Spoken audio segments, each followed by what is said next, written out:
Yeah, I don't know. One word would be hard to describe Ross. Describe him in one word. One word?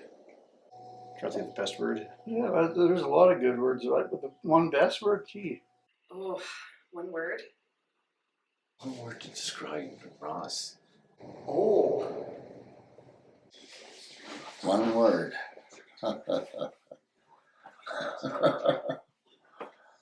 Well, I'd have to think about that because I don't want to make a mistake, you know. No, one word, he's just a wonderful guy. Loyal. Loyal. Fantastic. He's been perfect in being an auctioneer. Commendable. A gentleman. And very generous with his time. But he was excellent. He was excellent. He was an excellent auctioneer. I'm a good auctioneer. Oh, I'd say maybe talented. Honesty. He's always just the same guy every time. Yeah, honest and friendly. Very friendly, yeah. Busy, I guess. You know, I guess I'd have to say busy because he usually is. If he ain't busy, he's getting busy or just getting done being busy.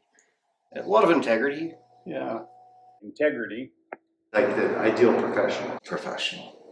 Professional. I just say professional. True professional.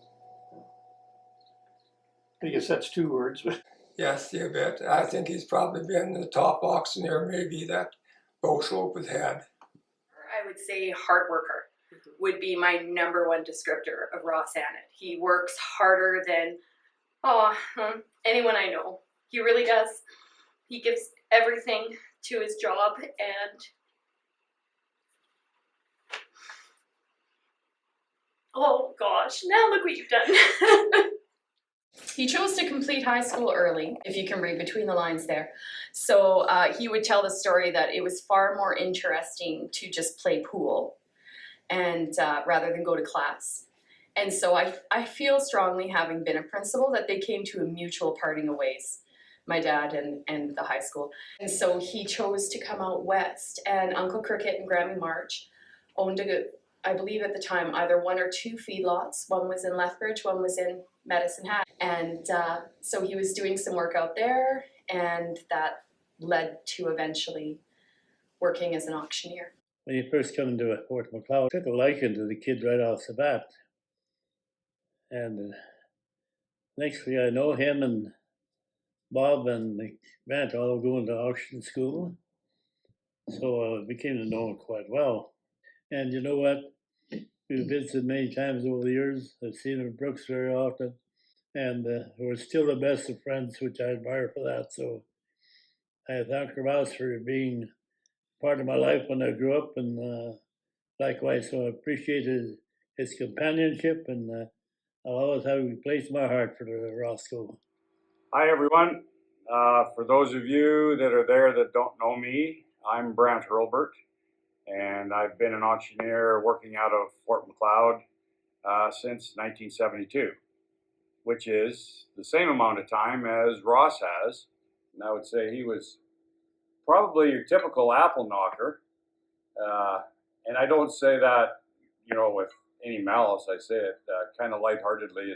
You recognize the colloquialisms and a little bit of an accent maybe from Eastern Canada, but Ross and I hit it off pretty good right off the bat, and we worked together for some years. In June of 1972, Ross and Bob Dyke and myself went to Billings, Montana to auction school, and that's where our careers started. Ross and I started out as pretty young guys with high hopes, and it's worked out. Bob was a little older than us, sort of, I guess, one of our father figures. Anyway, we worked together for a while at Fort McLeod, until Ross decided to make the move to Brooks, which ended up to be a good move for him. Obviously, he's made a good life in Brooks and a long career. Howdy, Ross, and hello to everyone viewing this tribute. For those of you who don't know, or maybe perhaps don't recognize me, it's Bob Dyke here. Ross and I first got acquainted in the early 1970s when he came out west from Ontario to Fort Macleod. Ross was like a few other young men at the time, like Bill Robson and Ted Carruthers, whose dads or uncles were Eastern cattle buyers and who came out to Fort Macleod auction for the fall calf run. Fort Macleod seemed like a place for secondary education in the cattle industry, whether it was at the auction market or maybe prime feeders. In Ross's case, his uncle Harold was one of the original 4 owners in Fort Macleod auction, and his dad Ralph was a cattle buyer, and this opened up the door for Ross to come out west.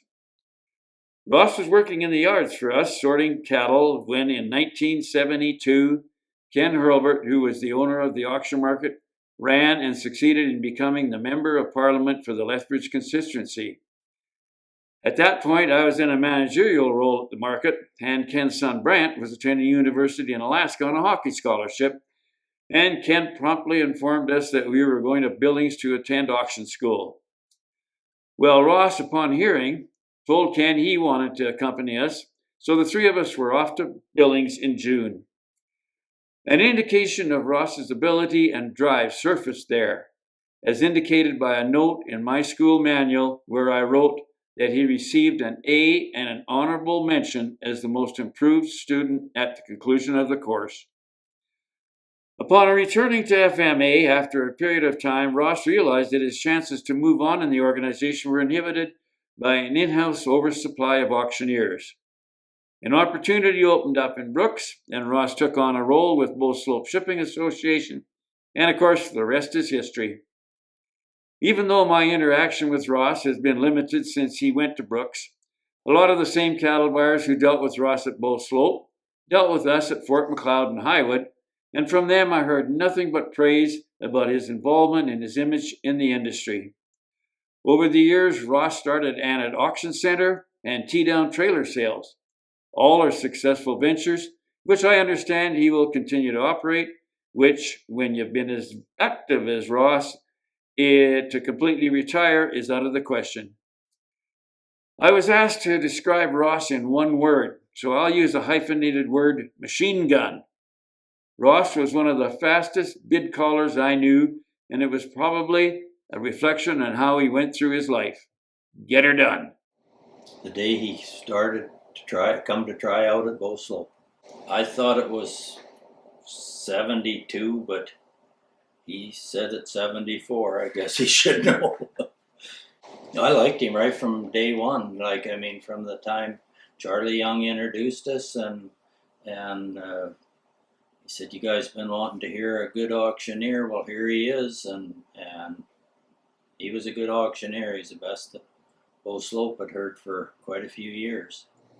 Oh, I can't really put a date to that. I remember my dad coming back from Sale and Brooks, probably shortly after Ross had started, and saying there was a new auctioneer at the auction market, and he was pretty sharp. So I think the first real time that I got to know Ross really good was when Neil approached the board about remodeling the old ring, doing some renovations in there, change it. So they brought in a couple of carpenters. So we had them come in, and they estimated anywhere from $35,000 to $40,000 for the renovations. Well, Neil put Ross in charge of renovations. A big mistake. By the time we were done, it was almost $100,000. But I'll tell you this, Ross did one hell of a job. He had that old ring. It was beautiful, and it was very warm and homey. People just felt at ease there. There was just a different feeling that was there, and the togetherness. It was just, Ross did a tremendous job of decorating and redoing it. it was kind of a yard where people met, especially in the wintertime, and it was always packed, just totally packed. It wasn't as big as this one. And people would play cards. There was one buyer. Ross would be in touch with him, even though the yard was behind, the ring was behind him, and he was playing cards. And Ross would say, "Hey, Adam." "Okay." Up comes his hand, and I don't think he saw the cows, but he put a bid in. It's pretty special when your dad's the auctioneer. Growing up, My brother and I in particular spent a ton of time actually on the roof of the old bow slope. So with Josh Senecal. And we would just kind of be freewheeling, left to our own devices. Dad would give us instructions about, you know, have good manners, don't interrupt, stop putting your hand up and trying to cast a bid. His little son Robbie was probably 5 years old. Ross had shaved his mustache. I had my top teeth all pulled in, and I shaved with electric razor, so it was painful. So I'm not shaving this. So I started to grow a bit of a mustache, okay? And Robbie and Ross come into the office, and Robbie looks at his dad, and he looks at me, and he says, "Daddy, did George steal your mustache?" Well, it was so funny the way this little guy looked at me, and then looked at his dad, and said, "Daddy, did George steal your mustache?" Oh, jeez. Well, for example, Mrs. Bunny, one of my favorite memories is Bunny Burgers. Growing up, and we would just rack up a mad tab. Like there was no tomorrow on the Bunny Burgers, the chocolate bars, it was so good. And then eventually we'd wind up on the roof doing stuff we shouldn't do as small children. And then it would all culminate usually in us getting pulled up onto the stand for misbehavior. So sorry to all you buyers who are out there who probably had to watch our shenanigans while Dad was trying to sell cattle and deal with two little squirts, but we had a heck of a good time. Ross said he looked up one morning and there was kind of smoke up in the kitchen there, and he made a comment. He said, "Hey Elsie, what are you doing, cooking with green wood this morning?"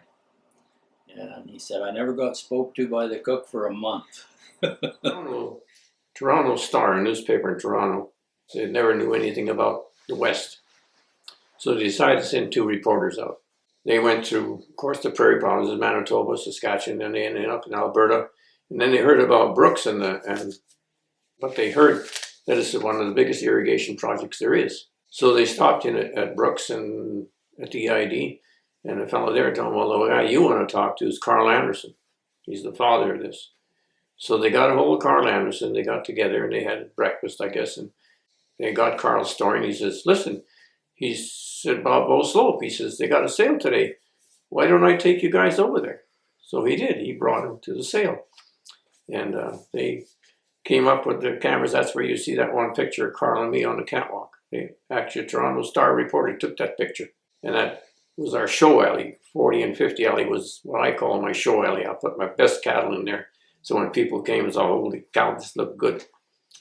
And the fellow remarked that when he walked into the ring, he says, "I got to see Ross Annett doing his jibber jabber." That's the way he turned, doing his jibber jabber. That's the way he turned it. And I thought, gosh, that was sure comical. I've known Ross for about as many years as he's been selling cattle at Bow Slope.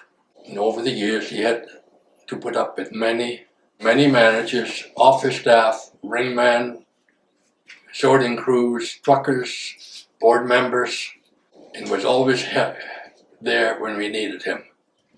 I know that Ross was very, very much involved in the gather, and the gather is a movie term, really.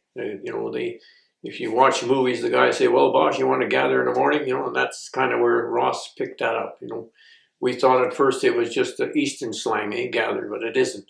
It's a movie term, and that's where it came from.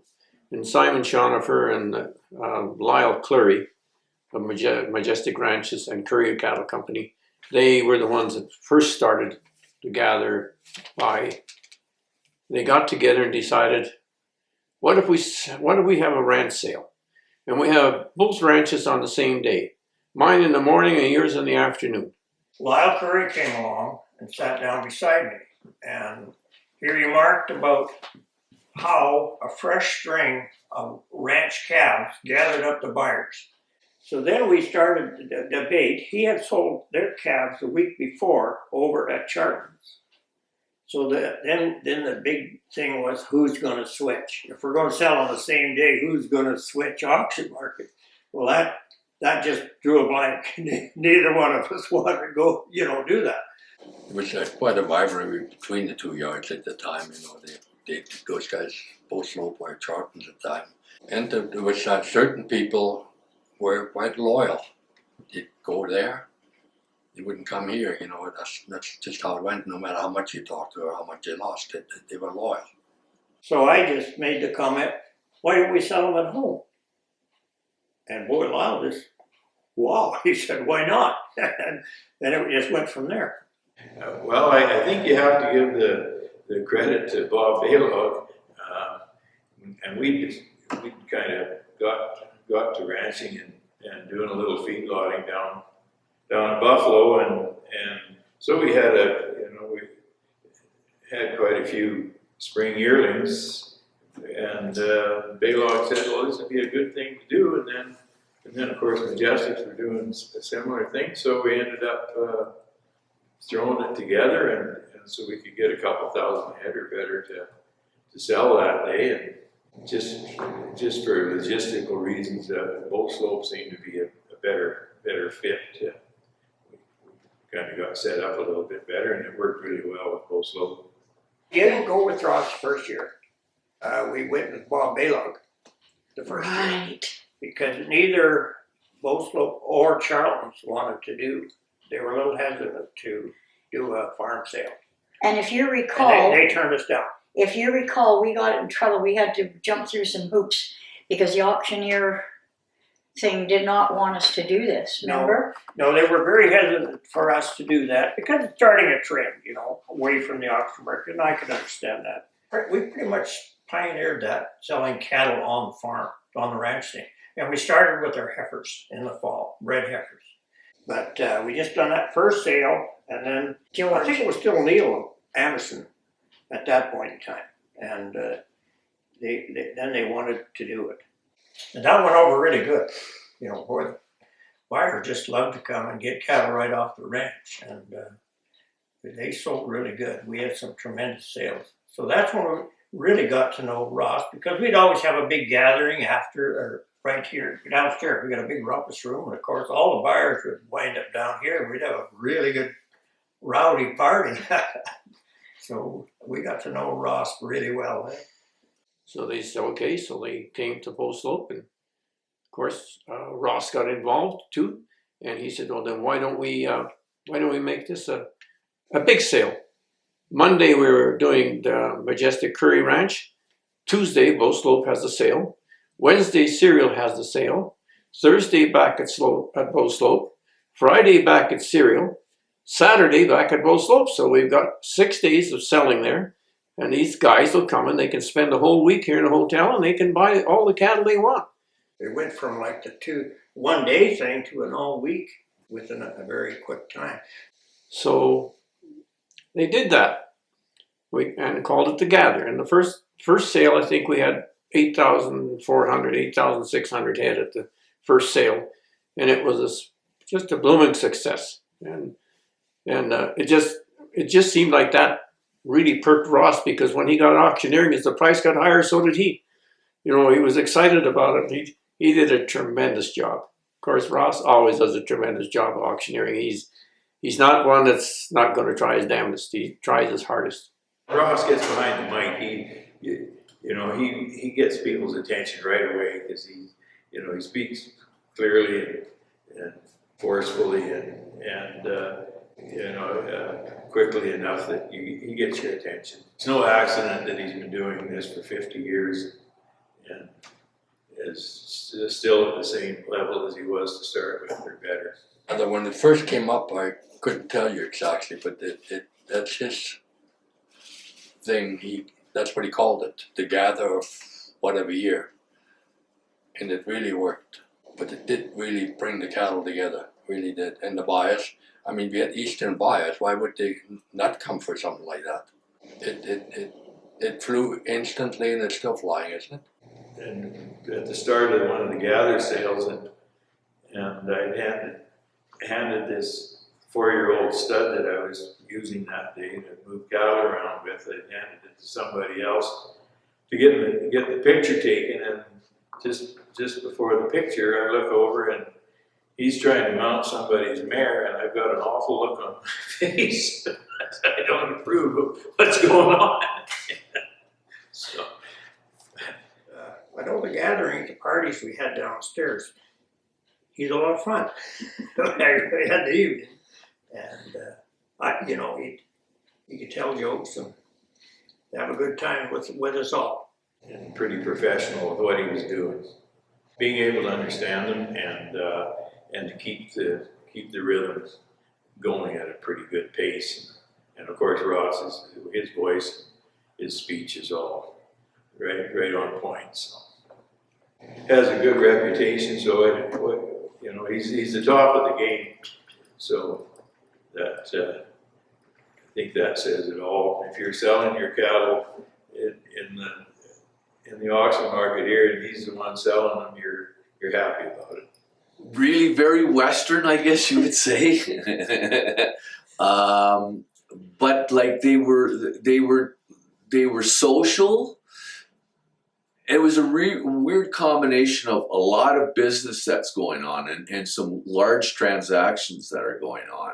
And at the same time, you're eating, you're having lunch at this person's ranch. And, there's family all there, there's kids all there. And so, yeah, it was really, a different feel about it. The gather was always a real highlight of the year. It was always, premium cattle and good prices, and you can see the work that people put into making their product the best. And the beef went went worldwide. It was a great week.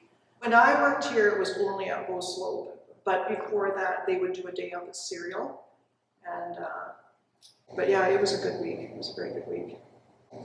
When I started working in 1993, was the first. Well, I knew who he was, but that was actually the first time I met him. Yeah. Oh, that he talked really fast, and he auctioned even faster. And I wasn't trained really well as a clerk, so it was a lot of what was that again? But you kept going. I've spent a lot of time with him on the stand and enjoyed my time here. Always fast-paced. I've seen a lot of ups and downs in the cattle industry, but always trying to make the best of it that he could, which, at times was very trying. Arnold Dirksen, I live in the Gym area, lived here all my life, raising cattle and irrigation farming for just about all of my life. So it's been my privilege to get to know Ross over the years, and he's sold a lot of cattle for us, and he's been a good friend. I don't remember when he started auctioneering. I remember that he was one of the auctioneers at Bow Slope, or the auctioneer at Bow Slope, and that's how I got to know him. Weren't we all quite a bit younger at the time? Years ago, maybe at the start of the Bullseye Hereford sale, when it started, back 25 years before, would have been in the 80s. He was helped us get a bull sale going with about 9 or 10 other producers, and that's really where I got to know Ross the best over the years, early on at least. Yes, a lot of years, 50 years, one job. Say that all the years that I knew him and worked with him, he was professional. That's the one thing I really liked about him, is that he didn't make fun of anybody or poke anything. He had little tricks with the buyers. He knew the secrets of almost any buyer. And I probably shouldn't be saying this, but there was one fellow from Picture View, very good friend of Ross's too. And he bought Charolais heifers, and he would only go so far and quit. And Ross knew that. And a package of 4 Charolais heifers came in the ring, and he knew where he'd quit. When he quit, Ross had sold. Because he said, once he got some cattle, he's not taking 4 cattle home in a liner. He's going to fill that liner. He said, I had him hooked. Now he's going to fill a liner. He did. It's just an auctioneer that knew his clientele. Okay, he knew his buyers, and he knew how to make this guy bid more and buy cattle. And once he got him, those are some of the little things that auctioneers do. We don't know about. Okay, you and I wouldn't even know about, but they do it. And it's part of Art of the trade is what it is. No, I think Ross has gotten, like I hope some of us do. He's gotten better with age. Like, and he's become really a competent and effective auctioneer, and it's evident people are comfortable with him in a crowd, and that's a compliment.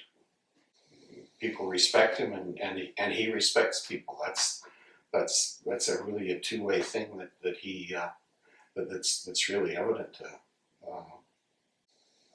I think one of the things that I'll remember about him is the bull sale that we're in now, the gemstone bull sale, the last one my dad was at. After the sale, Ross saw my dad standing up way up the top of in the bleachers, and he ran up to the top just to say hi to him and have a conversation with him, which I remember that. That was a significant thing. I mean, it was natural for Ross to do that, but not everybody does that. It's good to see. Well, I would say that with his ability as an auctioneer, I think that people have really been the real reason they've really supported Bo Slope, because he's always done an excellent job of selling the animals. You know, the only time I'd get upset, we always have a little side bet of what our animals bring for the top dollar. And we have a little bit of a bet, for a bottle of rye, a bottle of whiskey, and he's been beating me quite a bit, so I think he still owes me a bottle. Pleasant personality, and he's always interested in, you bring in what you've done to the animals and what they've been vaccinated and whatnot, and he's always easy to get along with. So when I was a kid, I wanted to be three things. The first was the first Japanese Prime Minister. The second was an astronaut. The third was an auctioneer. So I told Ross I could start I was 6 or 7. So that was my first impression. He's got that voice that was just like, he's got that good canter and everything. So never gets rattled. As much as I try.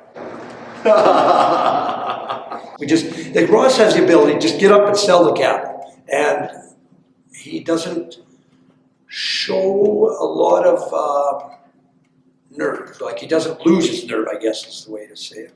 He's just professional, just bang. He takes a hold of the horn, the bull by the horn, and just carries it through, right from start to finish. And he knows a lot of the old timers in the industry, people that have come and gone, and so he carries with him a lot of experience, and it's very valuable to our industry, I believe. I remember one story. It's kind of a funny story with Ross. It's kind of how things kind of started for me as auctioneering. Ross was selling at cereal, and I would imagine they had a big sale, and at times he'd buy cattle over there. You had a trailer hooked up, so the sale must have went quite long. I'm sure that he had a room at the cereal Hilton. I'm just guessing. And well, heaven's sakes, it's 11 o'clock Thursday morning. No Ross. It's 11:30. No Ross. And George Coase and Albert Gosling, they're getting nervous. And about 10 to 12, they start get up there and sell. So I got up there and started selling, and I got into it. And about 10, 15 minutes in or so, maybe 10 minutes in, I started to feel comfortable. And all of a sudden, I see the buyers get a big grin on their face, and I could kind of feel something had changed. And when I finished selling that particular animal, I turned around and there's Ross. He'd snuck in the back through the scale door and come up the back way, and I jumped down in the ring. And after that, Ross has been a mentor to me and certainly helped me and gave me a good foundation in the auction business. So I got to give him kudos for that. But every time there was a kind of a sidebar, his vehicle, his truck had overheated, I believe, at Emerson, coming up the Red Deer River Hill. And Percy Houghton was an older bachelor, lived there right at the Pollockville turnoff on the 36. Percy had picked him up, and I don't think Percy was like a Richard Penny or a Mario Andretti, so they got there a little later. But I made the point, every time I saw Percy Houghton in the grandstands after that, I'd say, Ross, your chauffeur is here. So he'd say, shut up. That he knows the value of cattle when they're in the ring. By and large, he's bang on his values. He's been Canadian champion auctioneer, and I think more that people around the country appreciate. For 50 years, he sold their cull cows with the same gusto that he does for selling red cows, you know. And to me, he always made me feel like our cattle were the best. I know he told that about everybody's, but he made you come away feeling that. And he gave you the feeling that you got the best price of the day. And I'm sure the buyers, some of them, they thought they got the best deal of the day too. That's sort of a unique thing to do for an auctioneer, to keep everybody happy. He's a mentor to a lot of young people. Like I say, I'm the same age as him, and he's still a mentor to me. Anybody can model their life after him, and no problems there. I think in one word that I can sum up, I remember Cecil Blair, he told me one time that he was the nicest guy that he ever knew. So that's how I could sum it up. This happened quite a while ago. I heard that it was very seldom that Ross went to church. But during one winter day on a Wednesday, he decided that coming next Sunday, he's going to attend. Well, Sunday, there was a terrible winter storm, terrible blizzard, you know. But anyway, he got in his old beat-up four-wheel drive truck and he went into church. When he got there, he's the only one there. And the minister came down and introduced himself, and he was kind of hinting whether he should give the sermon or not. And Ross says, well, it's this way. If I went out with a load of hay and only one critter showed up, I'd feed that critter. Well, the minister got the message all right, so he got up there and he gave Ross a big, long sermon. Quickly met him at the door, was about to go out, and he says, well, what did you think of the sermon, Ross? Ross says, well, it's this way. If I went out with a load of hay and only one critter showed up, I wouldn't feed him the whole darn load. Jesus, it's got to be in the old Bull Slope. Yeah. He's been 50 years, because I've been thinking all day, and it's got to be 50 years he's sold What year did they move from the old Bull Slope? But he sold We've known him since '88 for sure, because Grandpa was alive. Oh, we knew he sold our calves long before Well, that. I know, but I'm just saying it's before '88. No, we were very happy with him. I can't believe he's retiring. Ross was kind of one of those unflappable guys. He'd sort the cattle besides being an auctioneer. He was working under John Millen, who was the yard foreman and partner of my father's at Fort McLeod Auction. And John would say, two of the guys aren't going to show up, so you're going to have to sort all of the sale yourself with one other guy. And Ross would just say, yeah, okay. And then he'd come back in a little while and say, oh, and Brent was coming from the east and he got caught in a snowstorm, so you're going to have to sell the whole sale too. And Ross would just say, oh, okay. And that was it. He never got, unnerved or flapped about anything. He just, okay, if that's what I got to do, that's what I got to do. Bull Slope had some horse sales at the old place, and Ross was selling the sale. It was a Saturday sale, and somebody had brought a package of sheep in. I think it was 30 sheep and one goat. And so Ross wasn't getting much money, so I bid. And Ross kind of looked like, I said, yeah, no, that's a bid. And he, and I forget what it was. I think it was $30. And because he said you can take one or you can take them all. And so when he sold them to me, and I said, I'll take the goat. And he said, the goat? Yeah. I said, I just want the goat. Oh, well, I guess I said you can take one or all of them. Then we got the goat But he home. thought I was buying into the sheep business. We got the goat home and he broke my cheek face. the next day. Jumped and hit me in the cheek, and I came to the house. He was a wild little bootlicker. A couple of yard guys, Ronnie Seneca was always he was one that was always causing real shit to Sturray. They get this big piece of cardboard and they'd write on there in black felt, and Ross had a dog, a black dog, and he called him Burford. So they put Ross and Burford's gopher control call 362 his number, and they taped it on the passenger side of his door. So when he left and he drives down through Main Street of town, everybody's looking at him. So he wouldn't know about it until he got home, or when someone was going to get in and say, "What the hell's this?" They were always putting signs on his truck of some kind, and I never ever had part in it. No, I didn't think Ross appreciated that very much. He never said anything, and that was the big thing. I think is the fact that he didn't come and raise heck. And the guys were, "What the heck? We were wanting to get Ross." No, because he has dedicated his life to that, and he's missed out on a lot of family gatherings and stuff like that because of these sales. We take it for granted that he's going to show up, and he does, and he sticks with it. And when you truly are passionate about what you do, like you said, there are sacrifices that have to be made, and it wasn't easy growing up. And I think there are decisions that people make that yeah, it's you can't have all the things. And I'm sure that, if time could be turned back, things maybe would look a little bit different. But I know I love my dad with all my heart, and I'm proud of him. And I hope he truly knows that. And I do my best every day with my daughters to find some semblance of balance. And I work, like I said, just as hard as my dad. And I know my brother works incredibly hard, and my sister works incredibly hard too. And we have him to thank for that. I remember Ross. He said he used to auctioneer the fence post on his way home. Practicing all the time. And that's how you get good, by practice.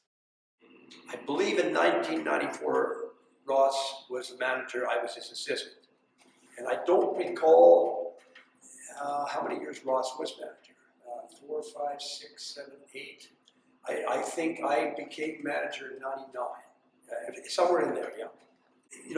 Working as assistant manager, he certainly gave me a good foundation, and I wouldn't be where I am right now in this industry and had the opportunities I had without Ross, giving me direction and opportunity. So, yeah, he did mentor me. It's been good, in spite of, sometimes, because I can be a little hard to get along with, but Ross has always been good to me and given me a lot of opportunity. And I just like to thank him for all those years. I can't believe they went by that fast, because I don't think either one of us has got any older. My impression, and it's still today, that he's one of the best auctioneers that you could ever run across. There's no doubt about that. Yeah, I don't know. Ross has done a lot for the cattle industry. I mean, from 4-H to bred cow sales to bull sales. I mean, he has promoted the beef industry big time. Probably the best part of Ross is he had a very deep commitment to doing the best job that he could for any of his customers as an auctioneer. And I have a lot of respect for Ross. He's honest. He works very hard for the producer. He will work on a price for somebody, and he knows he can get another little bit, he will. And I remember the auctioneers before, and when you quit bidding, sold. Went to the next, they didn't spend no time working on it, where Ross would work on you for a bit. That's why Ross always sold our cows. He never let nobody else sell. Always worked for the next nickel. They're sure happy. No, he did terrible. I don't feel my age either. What I liked about him, it was business. You knew where you stood with him. When you talked to him, you knew what it was, and he was upfront. I've always admired him because when you talk to him, he's got an answer for you. It doesn't matter what he sells; he's got an idea what he knows what it's worth. I'll put it that way, and there's no messing around. It's straightforward. Well, I find that my wholesale and stuff, I will miss stuff. Ross takes care of that. Okay, little stuff, you know me, I get a little emotion sometimes, and he will announce what should be said, what I should have said. And he seems, that's why I said he's on top of the game all the time. Yes, Sophie's from Galatian, Hudix, Blaine Hudix, Roger Stennis, Wallace Fraser, Albert Gosling. Think of everybody. There was 10. There was 10 in total. It was quite a group, but they were scattered, you know, right from Galatian to out to Jenner. And of course, Hereford Bulls were the popular breed years ago. It was called the Bullseye Select Sale, so we selected the bulls were selected, and there was 10 different contributors, so everybody had their own point of view at times, but he'd help everybody work through where the best opportunities may be, and that was quite successful for a lot of years, and you know, he was certainly a part of that for sure. In the auction ring, for example, he's pretty good at business. Like he knows how to control the situation, and he can carry the sale through whether the market's strong or not. He sets the pace, sets the tempo, sets the market, and the buyers just fall into position. We forget that sometimes, that the auction market does play a big role in our paycheck. It always amazes me when the cattle come into the ring and Ross starts. And I'm always so glad when he sold our cattle, because he seemed to generate that excitement. And it just seemed like it was so exciting, and then he would start the bidding, and he always just did a great job, I thought, for us. There is different values, and he can sort them, that's for sure. The sorting and the getting them into the ring and getting people, the buyers, present, it is a big job. Carl Domestic, I've been in this cattle industry for quite a few years. Since I came out of school, we dairied for about 15 years. And then somebody wrote me too big a check for the dairy. And so then we saw the light and went into feedlot. We're not sure what light it was, but hey, so we've been doing feedlot ever since. And yeah, been buying calves actually from Bow Slope, probably since the late 70s. Yeah, Dad and brothers bought cattle from here. And most of you know my poor starving Uncle Amo. Okay, been doing business at Bow Slope here for years. And we've all bought and sold a lot of cattle through Ross. Oh, well, in a multitude of ways, really, right? Other than number one, like I said, when he's here selling cattle, okay, he does a good job. He appreciates that he's basically the go-between. He has to keep the sellers happy and he has to keep the buyers happy, right? The guys in the front row especially, okay? And he tries to work between the two, which is an extremely hard job to do, as we all know. One thing I was going to say is to thank you for putting up with all of our us new bidders, or us guys who don't do it very often. It's really nice when you slow things down and go like 51, 52, 53. For us guys who don't quite have the ear for it, or we're not sitting in the front row. In the bull sales, I can remember he was always great at newbies at the sales, and that he would slow down to make sure that we understood what we were bidding and not. And he always read his customers well, not whether they were buyers or sellers. Yeah, Dad, worked with Ross for many years. I don't know how many, probably for 30 or 40 of the years that Ross has been at Bow Slope, either as a field man or an order buyer or on the board of directors. And not. So they had a very close relationship, very good relationship. I know Dad would say, congratulations, Ross, well done. As an auctioneer, his greatest talent is his clarity, his professionalism. He's just number one in professionalism as far as I'm concerned. Honesty, but I think the love for his community and the industry he serves and that is probably his biggest asset. And I think Ross has always been that type of person too, where he always wanted to help a young person get started, whether it was in the cattle industry or auctioneering, and not just likes to see people succeed. Probably about 5 or 6, somewhere there. Career day at school at the old Central Elementary. I think it's where Holy Family Academy is now. Brick brick building downtown. But I was probably in kindergarten there, I think. And you could pick from, you know, firefighter, policeman, teacher, whatever. I don't know, they had a list of them. And you could pick 2 or 3, and auctioneer was one of the ones I picked. And who was the guy they had come in was Ross. So that was pretty cool. And I just remember giving him talk about pretty high level stuff and just being able to count from 0 to 100 and backwards. And so that stuck in my mind it was 30 some odd years ago now. So probably the year they started there was in 1974, I guess, or 73. I can't remember. It's a long time ago, anyway. Water under the bridge, that's for sure. Very good auctioneer. Knew how to get the most for the producer, and I think he was fair with the guys buying too.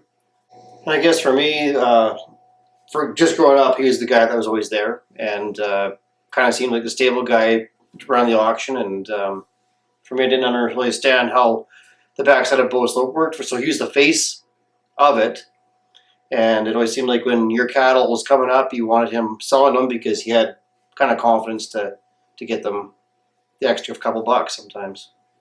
Reading the crowd, I think, would be where he really shines. You know, understanding like what the demographic of the people buying is. And sometimes you're the buyer, and he kind of gets an idea of what you're looking for, and he makes sure he catches your bid if you're trying to get on something. So that's why I say he probably could have got into selling whatever, I don't know.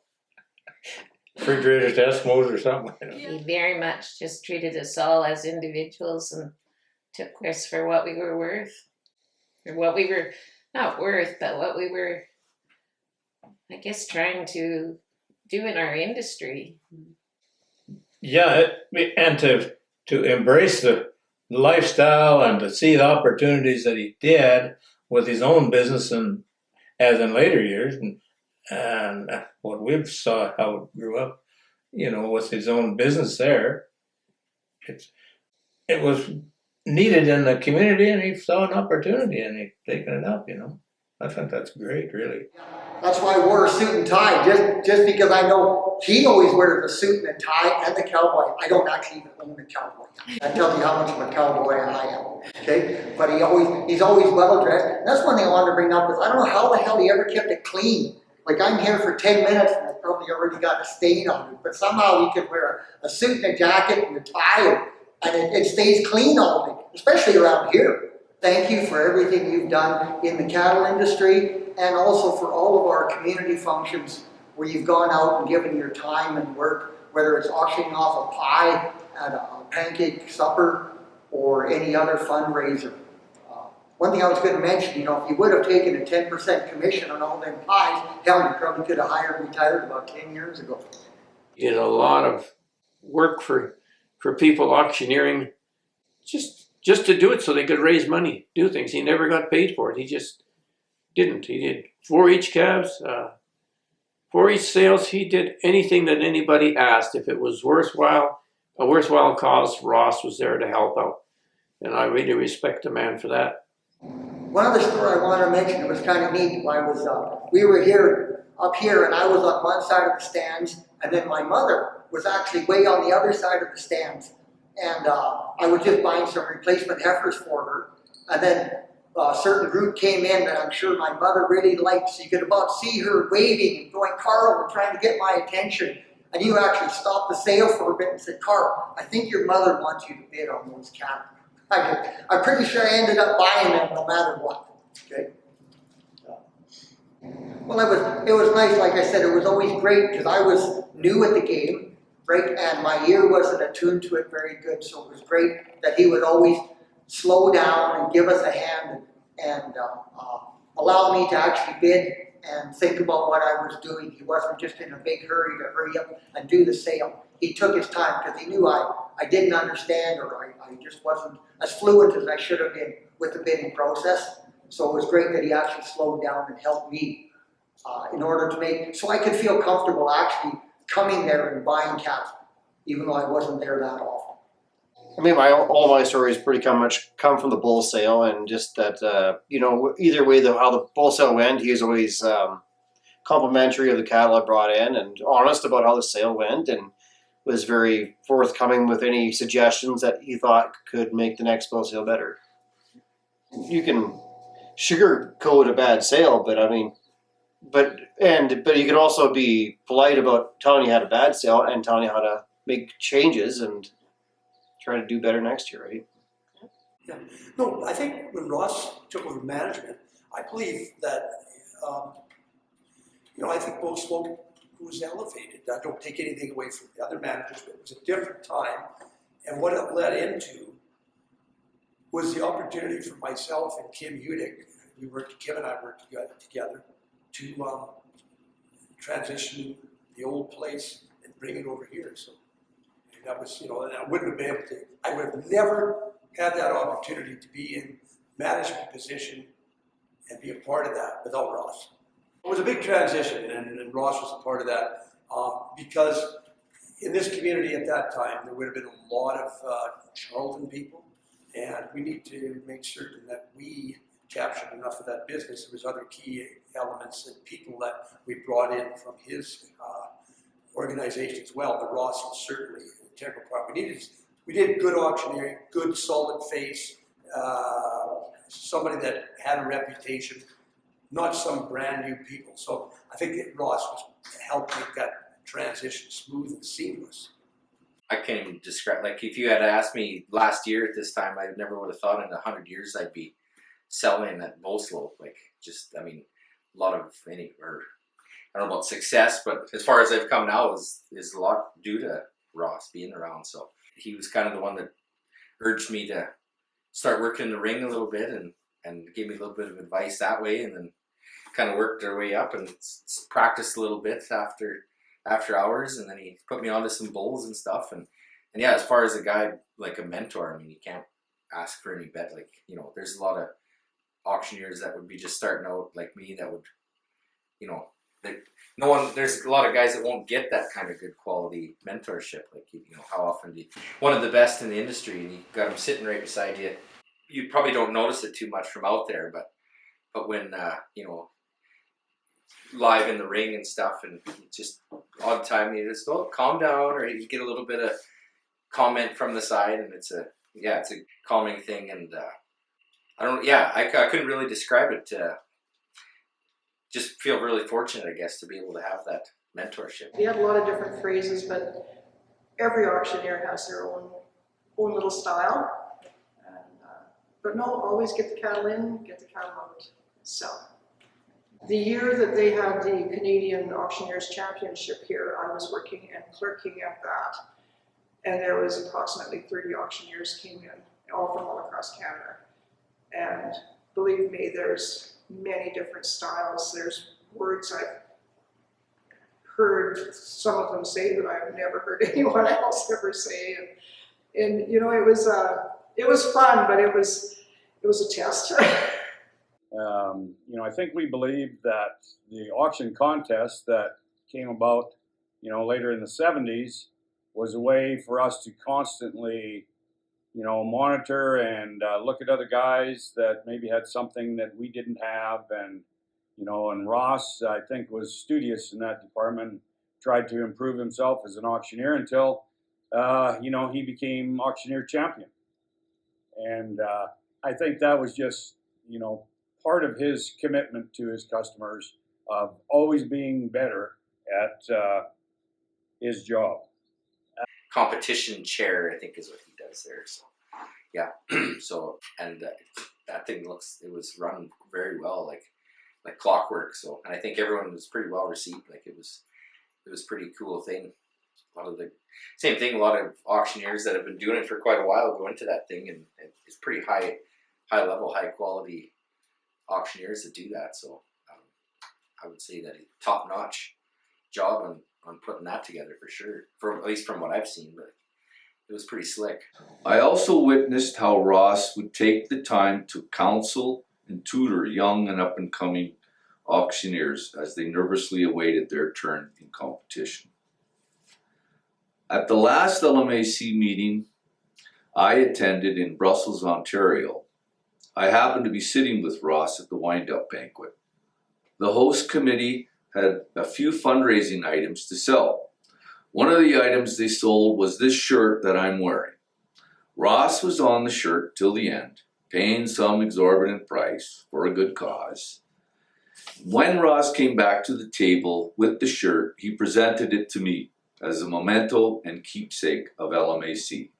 He sure wasn't provoked to do it, and it meant a lot to me. Yeah, but there was a lot of apple knockers at that time. That was a phrase that was coined by Alberta Western cattle buyers, I suppose, because they had orchards in Ontario, and so they used to kind of growl when the apple knockers showed up.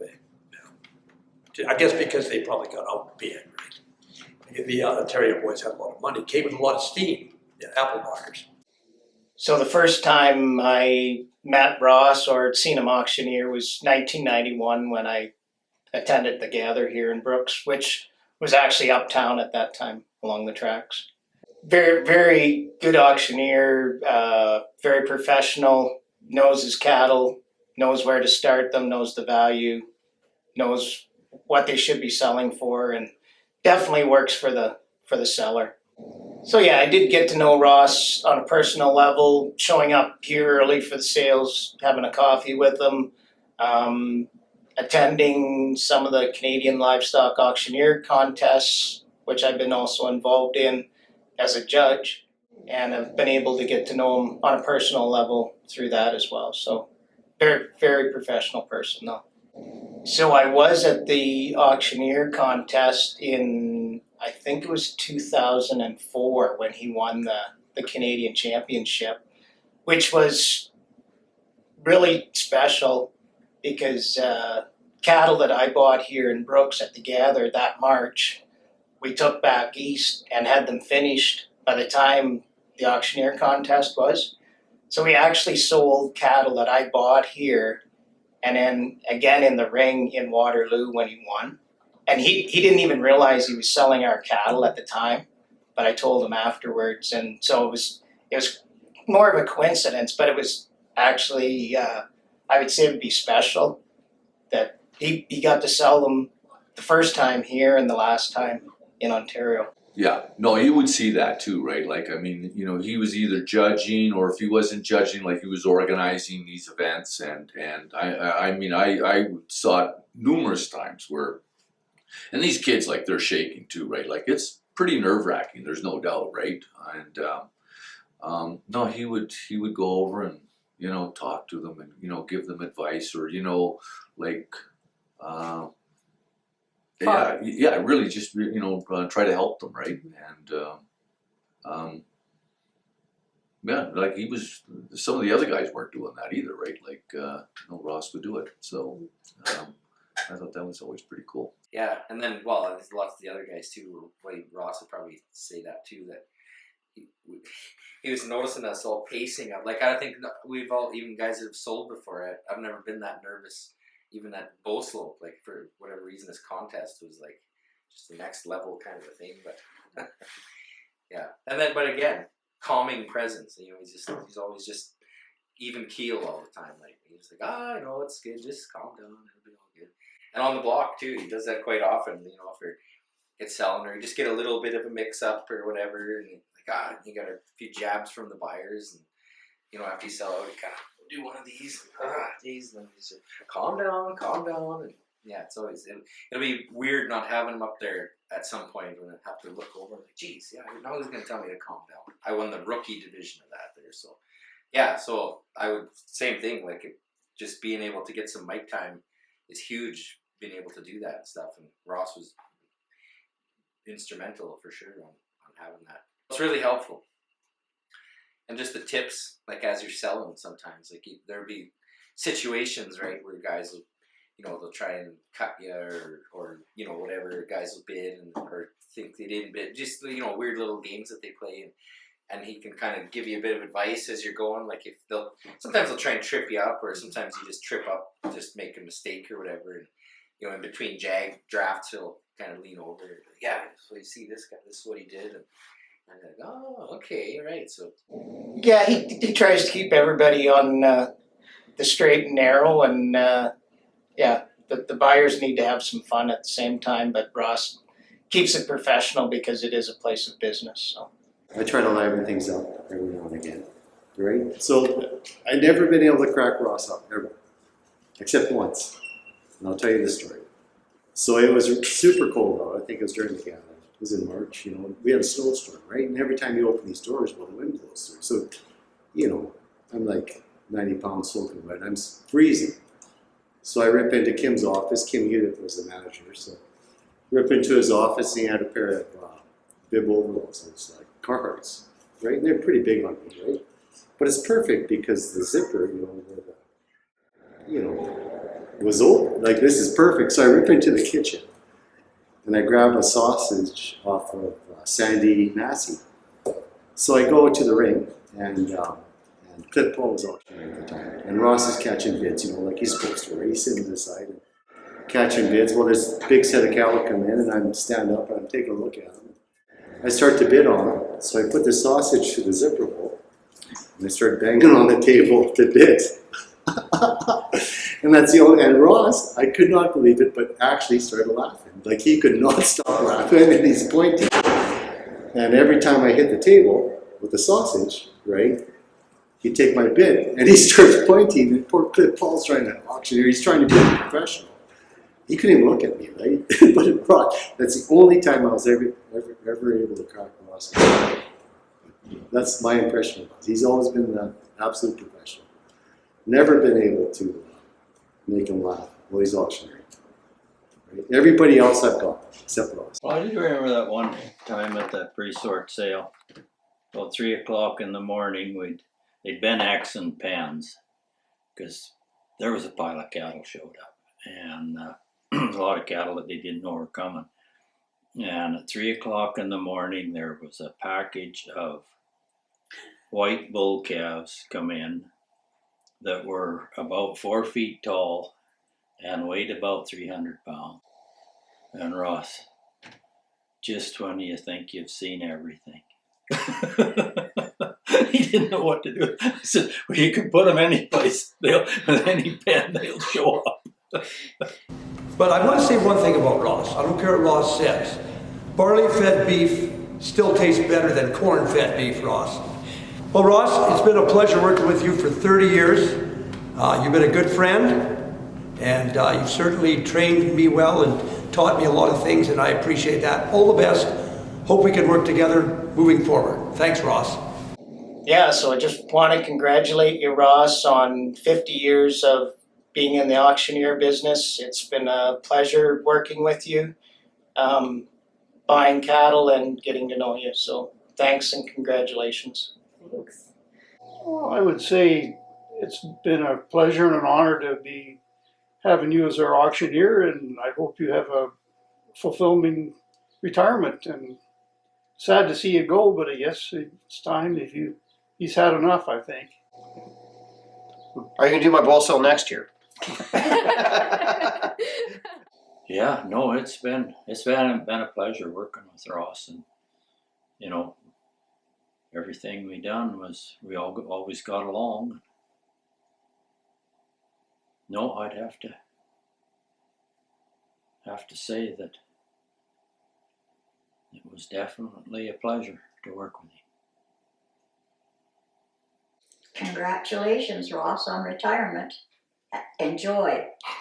Yes, same there, same. Congratulations, and go sit in the sun someplace and relax and enjoy your retirement. And thanks for everything. Yeah, because that's what we're going to do. Well, I think it would just be best wishes on behalf of Ridge Ranch and all of us, and Andy and Shauna and the boys and their whole crew here, and just the best in the new ventures or whatever they are. And we've enjoyed being friends and part of his life, I guess. A mini part of that's it. So yeah, that's how I felt about the whole thing. Yeah. Well, I just, on behalf of the RJ Bar Ranch, Mary and me, we just wish him all the best. And I hope he has some time to go fishing or go on a holiday and maybe have 2 weeks where he doesn't have sales. And we'll still be up there. He can sell us another trailer. And whatever business he goes into after, whether it's retirement business or any other job he's got, we'll support him in that. He'll never be replaced and never forgotten. Yeah, let's see if we can make it stick. But 50 years is a long time. That's pretty incredible. It's an amazing achievement. I have my doubts that you're actually going to take a break. So it would be lovely if you did. People are also very worried you're shutting down the entire auction. So I've been working pretty hard to let people know that they can still buy treasures on the regular. And I love you and I'm very proud. So make sure you actually take a break this time. He's been my friend for 52 years and always will be. So I just have to say, congratulations, Ross. Enjoy your retirement and all the best. See everybody. Good luck, Ross. Good to be a friend. Well, I would say to Ross, as you're going into your retirement, the best of everything to you. And for heaven's sakes, now that you're at that age and retired, take some trips. If you plan on going somewhere, do it now while you're young enough to, because later on, when you get old age, you're not going to be able to do the kind of things you want to do. So if you want to enjoy life and do some trips and see some places, do it now, Ross, while you got the chance. That's my advice to you. Yeah, I just it was really nice being able to work with you, and I appreciate the mentorship and the guidance and the leadership, and as far as I, as successful as I ever am or am now, then I owe a lot of it to you. So appreciate that, and congratulations in your retirement, and all the best in the future. Congratulations, Ross. Been great working with you over the last 30 plus years of my time here and that, and wish you all the best in your retirement. I'm sure we'll be seeing you around lots. So, thank you. Just that it's been great knowing you, Ross, and I wish you many more years and all the goodness that comes in life, I guess. I would just like to say it's been an honor to have been doing business with him, and we will certainly miss him, and we wish him great success in when he's in the endeavors or whatever he's going to be in. Just want to thank him very much for doing our calves for about 50 years, and thanks for Bull Slope too. I don't know.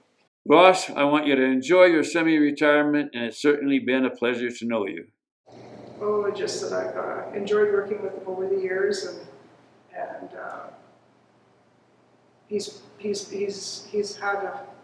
done well here. He's done well for the company here, and I hope he enjoys his retirement. So, as a fellow apple knocker, it has been my pleasure to know you and to work with you over all these years.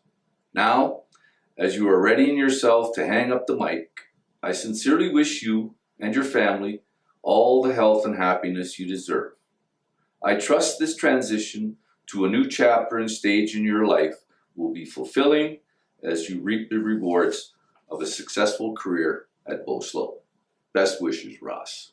I just really congratulate Ross on a very successful career, but a successful contribution to our larger community too, and that's impressive. It's nice to be able to celebrate with him, and it's good to see him giving back to the community and doing the work and the effort to ensure that things carry on. It's evident that he's working with other people and watching out for young people, and that's impressive. I've seen him do that with our family, and it's just great to celebrate a successful career. Congratulations, Ross, on a very successful career and great contribution to our communities. Thank you. I guess you can't be an auctioneer forever doing what he was doing. Or maybe you can, I don't know. But I think as far as for myself, we will miss him being there. I wish him his best on his retirement. He will be missed. But I think he's one of a kind.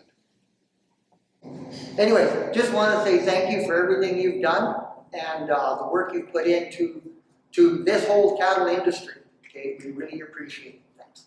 Well, Ross, have a good retirement. For 70, I'll say white guys age for that, but for a white guy, you actually age pretty good. So.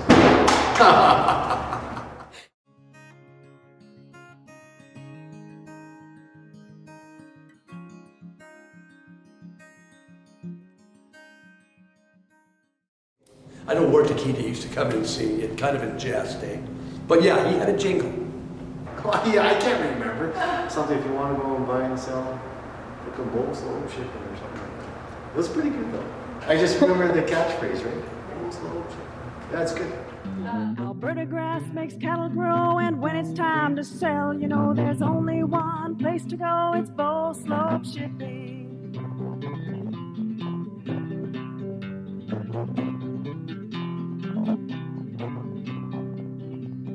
The gang down there are breaking ground, so when it's time to go to town, get extra dollars for those pounds at Bow Slope Shipping. When it's time to sell, go Bow Slope Shipping.